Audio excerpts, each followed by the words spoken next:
Okay, now this other thing I was going to tell you about was rain chains. Have I talked about that? I'm sure I must have, because I thought about it. And if I thought about it, I'm sure I talked about it. Because you know almost all the thoughts that go through my mind. How does that make you feel? Rain chains. Now, in order to make a rain chain, if you look at rainchain.com, it's a pricey company that will sell you something that's already made. But I like to make it myself. If you take a stick and you put it inside the gutter, over a hole in the gutter, whether it's the downspout or a leaky gutter that has holes in it, you can make a rain chain by, you stick a chain up through the hole, put the stick in it, so it's now hanging from the stick, and the stick is in the gutter and the chain is down below. And supposedly the rain will go down the chain. I tried to do it with teacups. I hung them, I used fishing wire. It took me a while to get fishing wire, but I got fishing wire, and it's 30-pound fishing wire, because knowing the way I use stuff, if it's lighter than that, it'll break. Now, people say that fishing wire is stronger than real wire. I can't imagine that's true. Anyway, so I put the fishing wire. That's my second yawn. Maybe I should turn the heat down. Okay, what are we talking about? Not the yawning. I'm talking about the rain chain. Oh, fishing wire. Yes, 30-pound fishing wire. I hung up one of my plates. You know the plates that I have hanging from the birch arbor?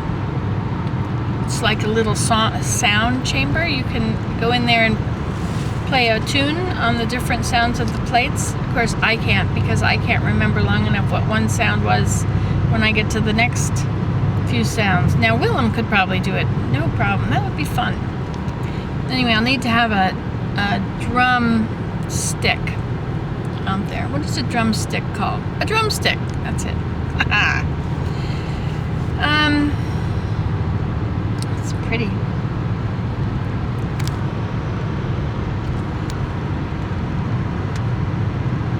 So I had hung them up with wire, and the wire, because of the motion, the continual rocking motion that the weather does with my plates, especially in the winter, it broke the wire. So I hung one of them up with fishing wire. Now, I don't know if the fishing wire is going to be better, because the edge of the plate might be a bit sharp. I mean, it is ceramic. And if it rubs against the fishing wire long enough, it'll break the fishing wire. That's my thought. Well, anyway, so I hung one up, and we'll see what happens. But then with my rain chain, I also hung up cups, teacups. I hung them from the top of the handle to the bottom of the handle of the cup hanging above it. And I did that for about 5 cups. And now the fishing wire hangs straight, and the cups are rotating outside of the fishing wire. So because the fishing wire is straight and it's being held tight, none of the top of the cups are going to cross that point, that line. Now, that line is where the water is going to come down, which means that if the tops of the cups are never going to cross that fishing wire, then there's not going to be water going into the cups. Then I just have cups hanging. And they're all at different angles, and they're on different planes around this is pretty too. They're on different planes around the fishing wire, the fishing line. So that's going to take some more thought. So hanging them from fishing wire isn't really going to work. I'd need to put them with holes through them and hang. See, if I tied a knot, some of these teacups have a little foot, a little lip that heads out. If I tied around that and then went up through the hole, if I have a hole in the bottom of the cup, to the bottom of the next one. But you see, still, the fishing line is going to be straight. And everything is going to be at an angle around it. So if I have fishing line around the bottom and then going through, I have to have it coming from a few sides of that circle to go into the middle and up to the next one. Otherwise they're all going to be on an angle. Did that make any sense? I don't know, it made a little sense to me. But you had to be there, and that was all in there, and it's kind of dark in there. I don't know if you want to go in there. Now, there are other ideas for rain chains. For instance, what about, now I have another thought, which is interrupting this previous thought, but as you know, I have to go with this new thought because otherwise it will be gone. So here we go with the new thought. I have window boxes on the windows, in front of the windows on the outside. Obviously, that's where they are. That's all very redundant to say that whole thing. However, I have a curve in the road here.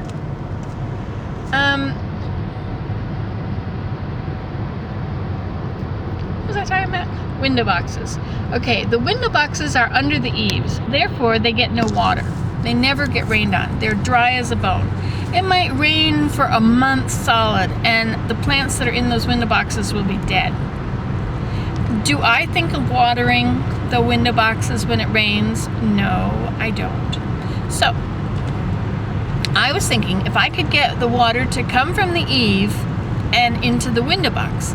So there's a little hole there, so I hung a strap, a well-woven strap, from the eave into the window box.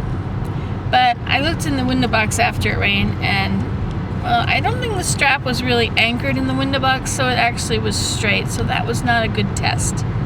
So I have to anchor the strap into the window box. It turned out to be too short once I had the whole thing done. Look at that line down my face. That's because the sun is right behind the pillar of my car edge window. Corner of the car. Did you know windows have corners? I mean, cars have corners on the box on top. Alright, it's a little too sunny for me.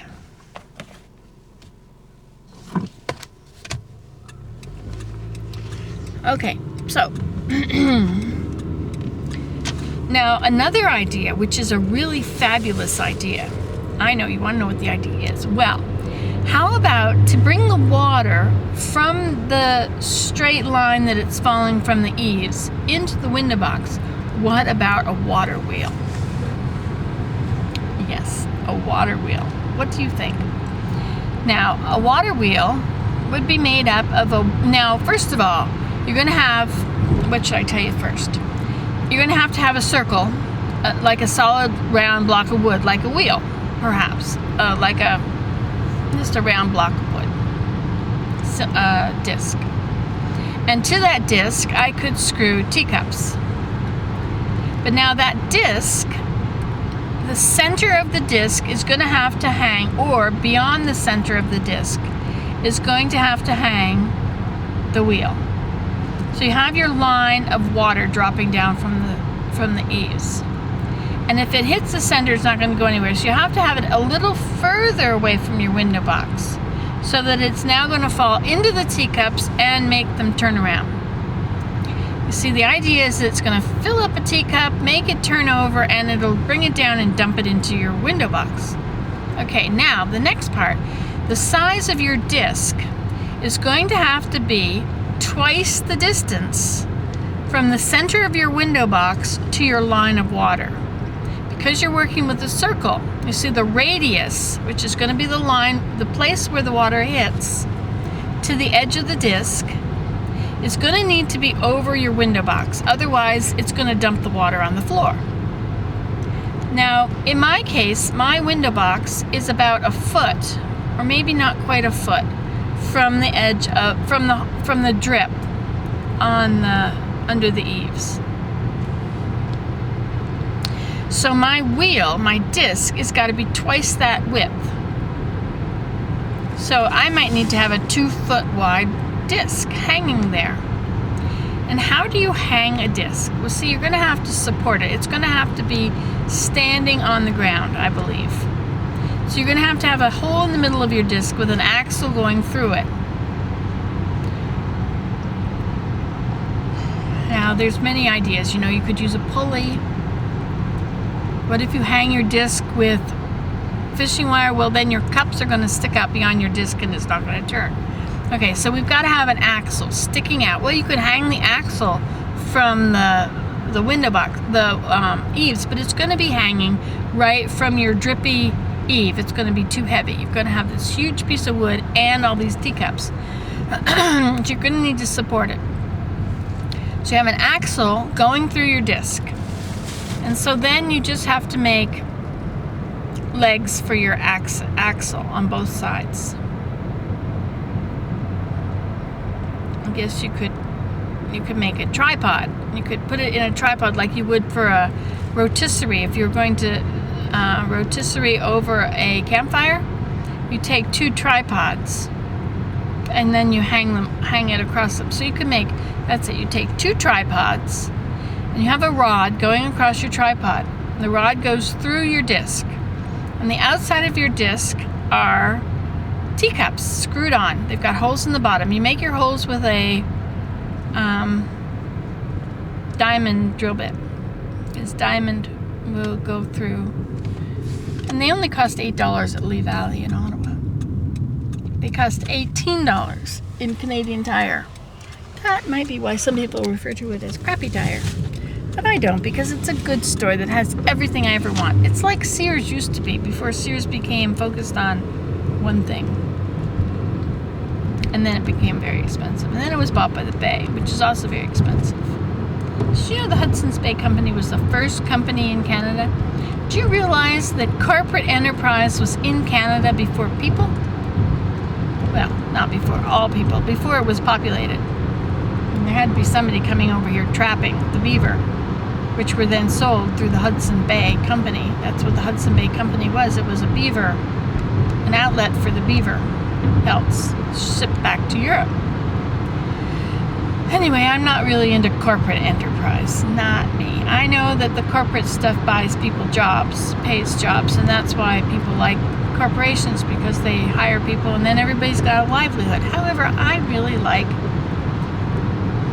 living off the land, doing what the Indians did. If the Indians did it, I could do it. Of course, I need my dump to help me out in that respect. That's where I get all my teacups from. Okay, so back here at our rain chain. Now, if you're going to have these 2 tripods, which are going to hold up this, now you have this great, huge contraption. Now, it has to be above your window box, which means it's going to be in front of your window. Unless your window box is to the side, goes beyond the distance of the window.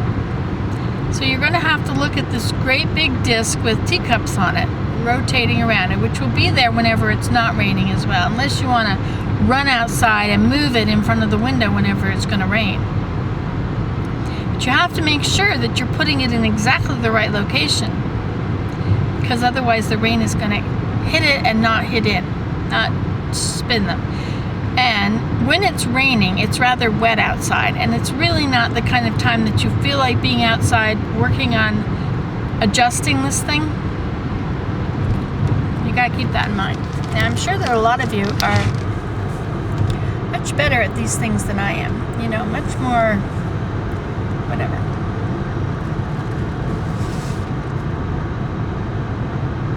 Now, on the other hand, what if you were to take a disc that was very wide and then you were to cut big holes in the disc so that they filled with water?